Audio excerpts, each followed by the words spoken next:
Good morning friends, welcome to the prelims booster session. आज का हमारा पहला टॉपिक है इन्फ्लेशन इन इंडिया। ये टॉपिक इकोनॉमी के लिए इंपॉर्टेंट है। तो एनएसओ के डेटा के मुताबिक इंडिया की जो रिटेल इन्फ्लेशन है वो 6.83% हुई है, जो पिछली महीने जो है 7.44% थी। थोड़ा सा जो है प्राइस ऑफ फूड आइटम जो है वो मॉडरेट हुआ है। ठीक है, बहुत ज़्यादा फ़र्क तो नहीं पड़ा है, बट थोड़ा सा फ़र्क एक पड़ा है इन्फ्लेशन में। इन्फ्लेशन का मतलब क्या होता है? Rise in prices. तो जिस रेट से जो है प्राइजेस बढ़ रहे हैं या फिर लोगों की परचेजिंग पावर ड्रॉप हो रही है, उसको हम इन्फ्लेशन कहेंगे। एक राइज इन प्राइजेस जो है वो हम करेंसी की यूनिट्स में देखें तो इसका मतलब क्या हुआ कि जितना आप पहले जितने पैसों से आप कोई सामान खरीद सकते थे, उतने पैसे से अब आप नहीं खरीद सकते हो, क्योंकि आपको थोड़े ज़्यादा पैसे चाहिए होंगे। ठीक है, सेम सामान खरीदने के। तो दो तरह का होता है inflation: consumer price index, wholesale price index. Consumer price index जो है वो वेटेड एवरेज देखता है प्राइसेस का of basket of goods and services at consumer level या फिर रिटेल लेवल, हम सब के लेवल पर। होलसेल प्राइस इंडेक्स जो है वो देखता है प्राइसेस जो रिटेल लेवल से पहले के प्राइसेस होते हैं, मतलब रिटेलर के पास पहुंचने से पहले के क्या प्राइसेस चल रहे हैं। ठीक है, तो इन्फ्लेशन टारगेटिंग इंडिया जो है वो आरबीआई एक्ट 1934 के अंडर की जाती है, जिसमें कि स्टेचुटरी और इंस्टीट्यूशनल फ्रेमवर्क दिया गया है प्राइस स्टेबिलिटी मेंटेन करने का। आरबीआई एक्ट को 2016 में मेंटेन करके मॉनेटरी पॉलिसी कमेटी बनाई गई थी, जिनके पास इस टाइम पर जिम्मेदारी है कि वो इन्फ्लेशन को कंट्रोल करेंगे। जो करंट मैंडेट है एमपीसी का, वो ये है कि 4% ±2 एनुअल इन्फ्लेशन उन्हें मेंटेन करनी है सीपीआई लेवल पर। ठीक है, तो अगर हम रीसेंट डेटा देखें एनएसओ का, तो रिटेल इन्फ्लेशन जो है वो 6.83% चल रही है अगस्त में, मतलब कि उनके मैंडेट से बाहर जा चुकी है। ये फोर्थ इंस्टेंस है जब हेडलाइन इन्फ्लेशन जो है वो अपर लिमिट्स जो है टारगेट से ज़्यादा आगे जा चुकी है। ठीक है, तो इंडेक्स ऑफ इंडस्ट्रियल प्रोडक्शन जो है वो मैन्युफैक्चरिंग का वो इम्प्रूव तो हुआ है, लेकिन प्रॉब्लम ये है कि जो कंज्यूमर ड्यूरेबल्स का कॉन्ट्रैक्शन देखने को मिल रही है, वो एक वरीसम एक हमारे लिए ट्रेंड है। अब अगर हम की टेकअवेज देखें इस डेटा की, तो कंज्यूमर सेंटिमेंट जो है वो 1.5% फेल हुआ है, जो कि रियल इम्पैक्ट दे सकता है इकोनॉमी को और इंडियन बिजनेसेस को। मतलब कि कंज्यूमर्स जो है वो अब कंज्यूमर ड्यूरेबल्स परचेज करने के लिए अपना कम जो है वो एक तरह से विलिंगनेस दिखा रहे हैं। अब अगर हम देखें कि एक पेसिमिज्म में राइज हो रहा है फ्यूचर इनकम्स की से रिलेटेड, इन्फ्लेशन कहा जा रहा है कि वो बढ़ी रहेगी 5% से ज़्यादा till the first quarter of 2024 and 2025। Overall food inflation जो है वो मॉडरेट तो हुई है, लेकिन फिर भी एक अपवर्ड प्रेशर है फूड इन्फ्लेशन पर, गिवन स्क्यूड रेनफॉल और लो रिजर्वॉयर लेवल्स। ठीक है, अब इंडियन जीडीपी ग्रोथ का आउटलुक ये है कि इंडियन इकोनॉमी 5% से ज़्यादा जो है अगले कमिंग डेकेड में जो है वो नहीं बढ़ पाएगी, लेकिन 5% भी जो है वो ग्लोबल पर्सपेक्टिव से बहुत सफिशेंट होगा। ठीक है, लेकिन इंडिया के पर्सपेक्टिव से, डोमेस्टिक पर्सपेक्टिव से ये सही नहीं होगा, क्योंकि यहाँ पर मिलियंस ऑफ यंग इंडियंस को जॉब चाहिए होगा। ठीक है, नेक्स्ट हम टॉपिक देखते हैं section 124A of IPC sedition law. ठीक है, तो पॉलिटी के टॉपिक इंपॉर्टेंट है। तो सुप्रीम कोर्ट ने रिसेंटली पटिशंस जो सेक्शन 124A को चैलेंज कर रही हैं, उनको एक कॉन्स्टिट्यूशन बेंच को जो है वो रेफ़र कर दिया है। तो सेक्शन 124A जो है वो सेडिशन के साथ डील करता है ना। तो ये जो है मैकॉले के टाइम पर बनाया गया था ये लॉ, 1870 में आईपीसी जब बनाया गया था। उस टाइम पर ब्रिटिश ने इसलिए बनाया था ताकि वहाबी एक्टिविटीज़ को कंट्रोल किया जा सके। जो सबसे पहले one of the earliest trials जो थे इसमें, वो जोगेंद्र चंद्र जेसी बोस के ट्रायल था 1891 का, जब उन्होंने एक पीस जो है लिखा था एज ऑफ कंसेंट बिल के खिलाफ। फिर ऐसे ही बाल गंगाधर तिलक जी का आर्टिकल केसरी में महात्मा गांधी जी के ऊपर भी सेडिशन ट्रायल हुआ 1922 में। पोस्ट इंडिपेंडेंस इस टर्म सेडिशन को रिमूव तो कर दिया गया कॉन्स्टिट्यूशन से 1948 में, जब जवाहरलाल नेहरू ने फर्स्ट अमेंडमेंट में प्रपोज भी ये किया कि फ्रीडम जो होती है अंडर आर्टिकल 19(1), उसको ऊपर थोड़ा सा जो है लिमिट्स लगानी ज़रूरी है, ताकि स्टेट के पास अथॉरिटी रहे रीजनेबल रिस्ट्रिक्शंस लगाने की। लेकिन इंदिरा गांधी की जब गवर्नमेंट आई तो उन्होंने सेक्शन 124A जो है क्रिमिनल ऑफेंस बना दिया, न्यू सीआरपीसी लेकर आए 1973 में, और जो है ये सेडिशन लॉ जो है उसको कॉलोनियल एरा का जो सीआरपीसी था उसको रिपील किया, लेकिन सेडिशन को एक नोएबल क्राइम बनाकर रख दिया। ठीक है, तो 124A होता क्या है? इसमें कहा जाता है कि आपने चाहे अपने शब्दों से, स्पोकन, रिटन, साइंस, किसी भी तरह से विजिबल रिप्रेजेंटेशन से अगर आपने कंटेम्प्ट या फिर हेट्रेड लाने की कोशिश की है टुवर्ड्स द गवर्नमेंट, तो आपको लाइफ टाइम इम्प्रिजनमेंट हो सकती है। जो भी ऐसा कंटेम्प्ट लेकर आता है, हेट्रेड लेकर आता है, डिसअफेक्शन लेके आता है गवर्नमेंट के अगेंस्ट, उनको जो है पनिश किया जा सकता है सेडिशन लॉ में। पनिशमेंट एक नॉन बेलेबल ऑफेंस है, 3 साल तक की या फिर लाइफ टाइम तक की जो है पनिशमेंट हो सकती है। जो पर्सन चार्ज होता है सेडिशन से वो कभी गवर्नमेंट जॉब के लिए अप्लाई नहीं कर सकता और विदाउट पासपोर्ट उन्हें रहना पड़ता है। ठीक है। नेक्स्ट हम टॉपिक देखते हैं ईस्टर्न मैरीटाइम कॉरिडोर। इकोनॉमी के लिए टॉपिक इंपॉर्टेंट है, इंटरनेशनल रिलेशंस के लिए भी इंपॉर्टेंट है। इंडियन शिपिंग मिनिस्टर जो है रिसेंटली उन्होंने कहा है कि इंडिया और रशिया ऑपरेशन शुरू करने वाले हैं ईस्टर्न मैरीटाइम कॉरिडोर के ऊपर। तो ये एक प्रपोज्ड सी राउट है बिटवीन चेन्नई एंड व्लादिवोस्टॉक। इससे जो है ट्रांसपोर्टेशन टाइम बिटवीन इंडिया और रशिया 40% तक कम हो जाएगा। मतलब अभी 40 दिन लगते हैं तो लगभग 24 दिन लगेंगे। 5600 नॉटिकल माइल्स का डिस्टेंस कवर करेगा ये कॉरिडोर और एक शॉर्टर राउट देगा हमें और एफिशिएंट राउट देगा फार ईस्ट की मार्केट्स का, जैसे कि चाइना और Japan, apart from Russia of course. और व्लादिवोस्टॉक एक मेजर सिटी है रशिया में, जो फार ईस्ट ऑफ द कंट्री में सिचुएटेड है। लार्जेस्ट पोर्ट है रशिया के पैसिफिक कोस्ट का और ये Pacific fleet of Russian navy का भी एक होम है। तो ईस्टर्न रेल हेड जो है आपने बहुत फेमस सुना होगा, ट्रांस साइबेरियन रेलवे, तो उसका ही जो ईस्टर्न मोस्ट रेल हेड है व्लादिवोस्टॉक। व्लादिवोस्टॉक एक मैसिव पोर्ट है, शिपिंग और कमर्शियल फिशिंग यहाँ पर जो है मेन कमर्शियल एक्टिविटीज़ हैं। नेक्स्ट हम टॉपिक देखते हैं west coast refinery project. Economy के लिए टॉपिक इंपॉर्टेंट है। तो इंडिया और सऊदी अरेबिया ने रिसेंटली $50 बिलियन की वेस्ट कोस्ट रिफाइनरी प्रोजेक्ट की इम्प्लीमेंटेशन को स्पीड अप किया है। तो ये सबसे पहली बार 2014 में कंसेप्चुलाइज की गई थी वेस्ट कोस्ट रिफाइनरी प्रोजेक्ट, जिसको हम Ratnagiri refinery and petrochemical limited भी कह रहे हैं। इंडिया का लार्जेस्ट ग्रीनफील्ड रिफाइनरी होगा ये, लेकिन वर्ल्ड का लार्जेस्ट इंटीग्रेटेड रिफाइनरी और पेट्रोकेमिकल फैसिलिटी होगा। ठीक है। तो लगभग 1.2 million barrels of oil per day जो है ये रिफाइन कर पाएगा।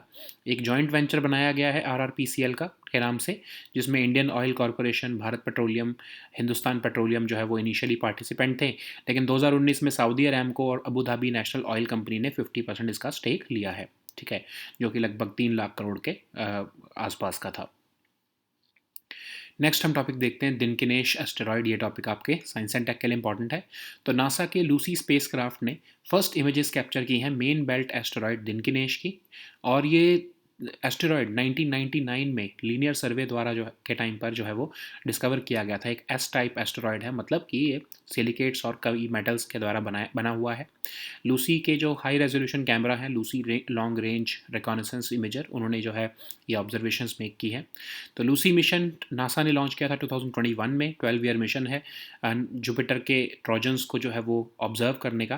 पहला ऐसा सेफ स्पेसक्राफ्ट है जो कि ट्रोजन एस्टेरॉयड्स को स्टडी कर रहा है। इसने रिसेंटली यूरिबेट्स, पॉलीमेल, ल्यूसस, ल्यूकस एस्टेरॉयड्स को भी जो है वो कैप्चर किया है। नेक्स्ट हम टॉपिक देखते हैं ओवरनाइट इंडेक्स स्वैप। ये टॉपिक इकोनॉमी के लिए इंपॉर्टेंट है। तो Indian overnight index swap rate जो है वो हाईएस्ट लेवल पर पहुंच चुके हैं पिछले 10 महीने के, क्योंकि ऑफशोर पेमेंट्स और स्टॉप लॉसेस जो है वो ट्रिगर हो रहे हैं। तो इसको अगर हम सिंपल सी लैंग्वेज में समझें, एक एग्जाम्पल से समझें, तो समझ लो एक बैंक है A, दूसरा बैंक है B, ये आपस में एक दूसरे को लैंडिंग कर रहे हैं। समझ लो A ने B को लैंडिंग करनी है, तो ये एक इंटरेस्ट रेट डिसाइड करते हैं कि समझ लो 1% पे लैंडिंग होगी। लेकिन अगर इंटरेस्ट रेट बढ़ गए तो जनरली ये शॉर्ट टर्म लैंडिंग होती है। अगर इंटरेस्ट रेट बढ़ गए उसके ऊपर हैज रखने के लिए, फिर तो जो है ए को नुकसान हो जाएगा, ए ने लैंडिंग करनी है बी को। तो उसमें क्या किया जाता है कि ये एक ओवरनाइट इंडेक्स स्वैप जो है वो एक इंस्ट्रूमेंट का यूज़ करते हैं, जिसमें कि बी क्या कहता है कि ठीक है, मैं अगर आपका जो है ये 1% इंटरेस्ट रेट बढ़ गया तो उतना जो डिफरेंस अमाउंट है मैं वो आपको पे करूँगा, और ए क्या कहता है कि अगर घट गया तो उतना आपको छूट मिलेगा। ठीक है, तो एक तरह से ये एग्रीमेंट होता है। तो at the end of the time जब भी ये एक तरह से ये सेटल करना होता है लोन, तो देखा जाता है कि कितना जो है वो रेट चल रहा है। तो यही जो है ये इंडियन ओवरनाइट इंडेक्स स्वैप के जो रेट्स हैं वो हाईएस्ट लेवल पर पहुंच चुके हैं। मतलब कि बहुत तेज़ी से जो है वो चेंज हो रहे हैं ये रेट्स। उसी की वजह से जो ये एग्रीमेंट में जो डिफरेंस अमाउंट है वो ज़्यादा पे करना पड़ रहा है बोरोवर को। ठीक है। तो ये OIS कैसे काम करता है, जैसे मैंने आपको एग्जांपल से समझाया। तो टू फाइनेंशियल इंस्टीट्यूशन जो है वो एक ओवरनाइट इंडेक्स स्वैप जो है वो क्रिएट करते हैं, ताकि जो कि बेसिकली फ्लोटिंग इंटरेस्ट रेट है, कि मतलब अगर इंटरेस्ट रेट बढ़ेगा तो जो है बी पे करेगा उतना जो डिफरेंस है, और अगर कम होएगा तो ए जो है वो उतना डिफरेंस जो है वो छूट देगा। अदरवाइज़ तो जो है बोथ फर्म्स को नुकसान हो सकता है। इन केस अगर इंटरेस्ट रेट बढ़ गया तो ए को नुकसान होगा, अगर इंटरेस्ट रेट कम हो गया तो बी को नुकसान होगा। तो इसको भी ट्रेड किया जाता है, ठीक है। तो ये भी एक तरह से डेरिवेटिव होता है। तो डेरिवेटिव्स क्या होते हैं, बेसिकली कोई भी तरह का फाइनेंशियल कॉन्ट्रैक्ट जिसकी वैल्यू उस अंडरलाइंग एसेट के ऊपर जो है वो डिपेंडेंट होती है। जैसे इस केस में जो है इस ओवरनाइट इंडेक्स स्वैप के ऊपर जो है ये जो है वैल्यू इससे डिराइव करता है। तो कॉमन डेरिवेटिव्स जो हैं फ्यूचर कॉन्ट्रैक्ट्स जैसे कि फॉरवर्ड्स, ऑप्शंस, स्वैप्स, इनके ऊपर जो है ये डेरिवेटिव्स होते हैं ये, ठीक है। इनसे जो है ये वैल्यू डिराइव करते हैं, मतलब कि जो आपका इंटरेस्ट रेट होगा OIS पे, उससे जो है उसके बेसिस पर जो है ये डेरिवेटिव्स चलेंगे कि ऊपर या नीचे होंगे। कि अगर बढ़ रहा है तो ऑफकोर्स ज़्यादा जो है ये डेरिवेटिव्स का प्राइस होगा, ठीक है। नेक्स्ट हम टॉपिक देखते हैं initiatives for persons with disabilities. ये टॉपिक आपके सोशल इश्यूज़ के लिए इंपॉर्टेंट है। तो मिनिस्टर ऑफ स्टेट जो है, ministry of social justice and empowerment में, उन्होंने 5 ऐसे ट्रांसफॉर्मेटिव इनिशिएटिव्स लॉन्च किए हैं पर्सन्स विद डिसेबिलिटीज़ के लिए eight doctor Ambedkar international centre. तो ये क्या है, तो अगर हम ये देख लेते हैं तो पहला है MOU with council of architecture. तो universal accessibility courses bachelor of architecture program में पढ़ाने के लिए जो है सर्टिफाइड कोर्सेज आर्किटेक्ट्स और सिविल इंजीनियर्स के लिए जो है वो कलेबोरेशन करके department of empowerment of persons with disabilities जो है वो काउंसिल ऑफ आर्किटेक्चर के साथ हाथ मिलाया है उन्होंने एक तरह से, और ये कोर्सेज इंट्रोड्यूस किए जाएंगे। फिर anonymous data of UDID, anonymous data जो कि यूनिक डिसेबिलिटी ID पोर्टल के पास पड़ा है, वो जो है वो रिलीज़ किया जाएगा ताकि डेटा ड्रिवन डिसीजन मेकिंग हो सके विद इन डिसेबिलिटी सेक्टर। एक इनवैल्यूएबल इंसाइट्स देगा ये वेरियस लेवल पर। और PM दक्ष पोर्टल में क्या है, कॉम्प्रिहेंसिव डिजिटल प्लेटफॉर्म है जिसमें कि पर्सन्स विद डिसेबिलिटीज़ को एम्पावर किया जाएगा स्किल ट्रेनिंग और एम्प्लॉयमेंट अपॉर्चुनिटीज़ जो है वो देने के लिए। और अगला है आपका कोर्ट पाथवेज टू एक्सेस, मतलब कोर्ट ऑन डिसेबिलिटी राइट्स। तो जो नोटेबल जजमेंट्स हैं इंडिया के सुप्रीम कोर्ट या हाई कोर्ट्स की डिसेबिलिटी राइट्स से कंसर्निंग, उनको जो है एक कॉम्प्रिहेंसिव बुकलेट के फॉर्म में जो है वो बनाया जाएगा ताकि वैल्यूएबल गाइडेंस मिल सके पर्सन्स विद डिसेबिलिटीज़ को उनके खुद के राइट्स के लिए। अगला है ऑनलाइन केस मॉनिटरिंग पोर्टल। तो chief commissioner for persons with disabilities जो है उन्होंने एक कटिंग एज एप्लीकेशन बनाई है जिसमें कि ग्रीवेंसेस जो होंगी पर्सन्स विद डिसेबिलिटीज़ को उनको हैंडल करने के लिए हेल्प मिलेगा, ठीक है। और उनकी जो है ग्रीवेंसेस को जल्दी से जल्दी एड्रेस किया जाएगा, ठीक है। So now let us see all these topics in English. So the first topic is inflation in India. This topic is important for your economy section. So according to latest National Statistical Office data, India's retail inflation has eased to 6.83% as compared to 7.44% in July 2023, mainly due to a slide in prices of food items.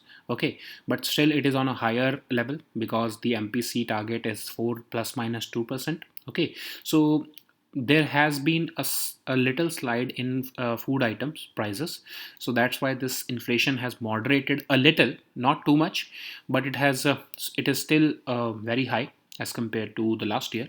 So what is inflation is basically a rise in prices. The rate at which the purchasing power is dropping of the consumer is called as inflation. So it means that this rise in prices or how it effectively how it any sort of currency effectively buys less than it did in prior periods is called inflation. Okay, it can be expressed in that term also. So there are types of inflation: CPI and WPI. CPI basically tracks the price at consumer or retailer level, and WPI tracks the prices at the level before the goods reach or services reach the retailer level. Okay, so in India, inflation targeting is the responsibility of RBI, RBI Act 1934 has provided a statutory and institutional framework for ensuring price stability. RBI Act was amended by the Finance Act of 2016 to create this MPC, and this MPC releases bi-monthly monetary policy report for fixing the benchmark interest rate in India. So the current mandate of MPC is to maintain 4% plus minus 2 in annual inflation rate. And what are the recent highlights of NSO data? So retail inflation of 6.83% has been witnessed, which is the fourth instance of headline inflation staying higher than the upper limit of the target of the MPC. The IIP, as per the IIP data, manufacturing in absolute terms have improved, and there is also a worrisome area where the contraction of consumer durables is happening year on year basis. So, if we look at the key takeaways from this data, then consumer sentiment has fell by 1.5%, which is making a real impact on the economy and Indian businesses, because the consumer intention to buy consumer durables will be witnessing a drop, and this will affect uh, the future expansion plans of the businesses. Okay, so inflation is expected to stay high. Because of overall food inflation, and there is further upward pressure on food inflation due to skewed rainfall and low reservoir levels. So if we look at India's GDP growth outlook, then economists are estimating that India cannot grow more than 5% over the coming decade in business as usual scenario. But if this 4 or 5% will also be attractive from a global perspective, because the rest of the global economy will be uh, witnessing a sharp contraction in economic activities. But it will not be sufficient from domestic perspective, because millions of young Indians currently need jobs. So the next topic is section 124A of the IPC. This topic is important for your polity section. So Supreme Court has recently referred petitions challenging section 124A in the IPC to a constitution bench. So section 124A deals with sedition. It was introduced, or rather drafted, by Macaulay in 1870 when IPC was formed. So it was first included to address the growth of Wahhabism between 1863 and 1870. So the earliest of the cases in which this sedition law was used was of Jogendra Chandra Bose trial in 1891, where he published a piece denouncing the age of consent bill. Then even Bal Gangadhar Tilak's articles in Kesari, then later on Mahatma Gandhi's sedition trial were also very famous under this law. So after independence, the term sedition was removed from the constitution. The then Prime Minister Nehru proposed the first amendment to the constitution, which said that we need to limit freedom under Article 19, so that reasonable restrictions can be imposed on the right to free expression, and the state shall have the authority to impose those restrictions. Indira Gandhi government made section 124A a criminal offence, and the new CRPC 1973 was introduced, and it repealed the colonial era CRPC, but it made sedition a knowable crime. So, what is sedition in fact? So, whoever by words, either spoken or written, by signs, visible representation, tries to bring contempt, hatred, or attempts to excite disaffection towards the government of India, then this person shall be, towards any state government, of course, shall be punished with imprisonment for life, or anyone who attempts to create hatred, contempt, or disaffection will be punished under the sedition law. So it is a non-bailable offense, and the punishment under this law can range from imprisonment for just up to 3 years or to a life imprisonment and even fine. So the person who is charged under this law cannot apply for a government job. They'll have to live without a passport and must present themselves in the court of law as and when required. So the next topic is Eastern Maritime Corridor. This topic is important for your economy and international relations topics both. So Indian Shipping Minister has recently said that India and Russia are seeking to begin operations on the Eastern Maritime Corridor. So it is also called as the Chennai-Vladivostok Corridor. It is the proposed sea route between Chennai and the Russian port of Vladivostok. It will bring transportation time between India and Russia by up to 40%. So currently it takes about 40 days for the goods to travel to Russia from India. It will come down to 24 days. It will still cover a distance of about 5,600 nautical miles, but the current trade route, which travels between Mumbai to St. Petersburg, takes about 867 5 nautical miles of distance. So this route will also provide us a shorter and more efficient route to access the markets of the Far East, like China and Japan. So Vladivostok is a major city in Russia. It is located in the far east of the country. It is the largest port on Russia's Pacific coast, and it is home to the Pacific Fleet of the Russian Navy. So it is the eastern railhead of the legendary Trans-Siberian Railway, and this massive port is the shipping and also is a shipping and commercial fishing and I'm sorry shipping and commercial fishing are the main commercial activities of this Vladivostok port. So the next topic is West Coast Refinery Project. This topic is important for your economy section. So India and Saudi Arabia have recently agreed to speed up the implementation of $50 billion West Coast Refinery project. So it was first conceptualized in 2014, and it is also known as the Ratnagiri Refinery and Petrochemicals Limited project, which was envisioned as India's largest greenfield refinery with a capacity of 60 million tons per annum, and it is touted to become the world's largest integrated refinery and petrochemical facility in the world. So uh, it will produce about 1.2 million barrels of oil per day, and it was initially formed as a joint venture called the RRPCL, in which Indian Oil, Bharat Petroleum, Hindustan Petroleum were the major stakeholders. But since 2019, Saudi Aramco and Abu Dhabi National Oil Company have acquired a stake of 50% in this project, which was about 3 lakh crore rupees in setup costs. So the next topic is Dinkinesh asteroid. This topic is important for your science and tech section. So NASA's Lucy spacecraft has recently captured the first images of the main asteroid belt, Dinkinesh. So this was discovered in 1999 by the Linear Survey. So it's an S-type asteroid, which means that it is composed mainly of silicates and some metal. So these observations were made by Lucy's high-resolution camera, the Lucy Long Range Reconnaissance Imager. So Lucy mission was launched by NASA in 2021. It's a 12-year long mission which will make close observations of 9 of Jupiter's Trojans. It is the first spacecraft which has been sent to study the Trojan asteroids, and it has also captured images of Eurybates, Polymel, Leucus, and other asteroids. So the next topic is overnight index swap. This topic is important for your economy section. So recently, Indian overnight index swap rates rose to their highest levels in 10 months due to offshore payments and triggering of stop losses. So basically, it's a derivative instrument where returns under a fixed rate asset are swapped. So how it happens is that, first of all, you need to understand what is overnight index swap. So like I was explaining you with an example, let us understand that again. So there is a bank called A, then there is a bank called B. There are these because these are two financial institutions. They have to lend each other, or let's say A is lending money to B for short term. Then they have a rate of interest they usually charge during short term lending. But what because these interest rates are not fixed, they both of them may suffer losses in case the interest rates fluctuates, because A will suffer loss if the interest rates rise, and B would suffer loss if the rates remain low than agreed upon. Okay, so what would happen in this case?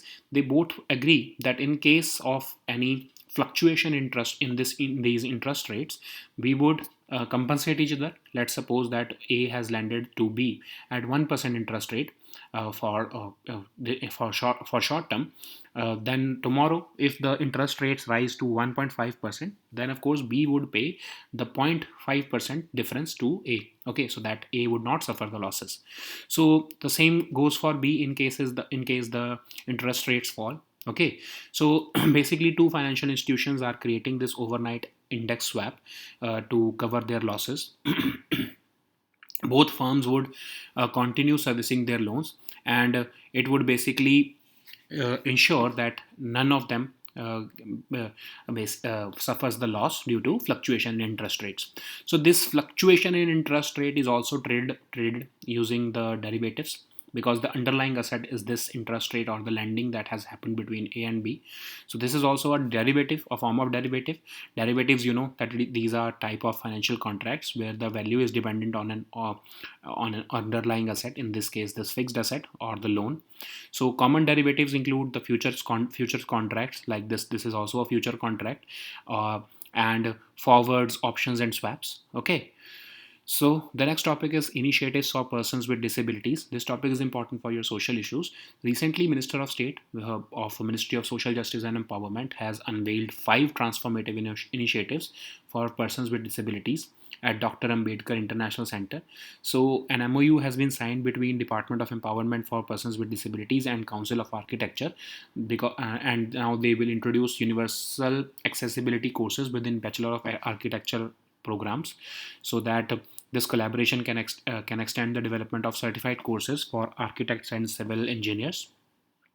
There is also releasing of data of UDID, Unique Disability ID, a portal which will help in data-driven decision making within the disability sector. It would also provide invaluable insights at various levels. There is also PM Daksh portal, which is a comprehensive digital platform which has been designed to empower persons with disabilities in the pursuit of skill training and employment opportunities. It will so the next is the courts on disability rights. So department has also compiled notable judgments from India's Supreme Court and High Courts, which would provide valuable reference guide for persons with disabilities regarding their rights. There is also online case monitoring portal by CCPD, the Chief Commissioner for Persons with Disabilities. This would help handling grievances which are filed by persons with disabilities. Okay. So these were our topics for today. We'll meet next time with new topics. Until then, goodbye and take care.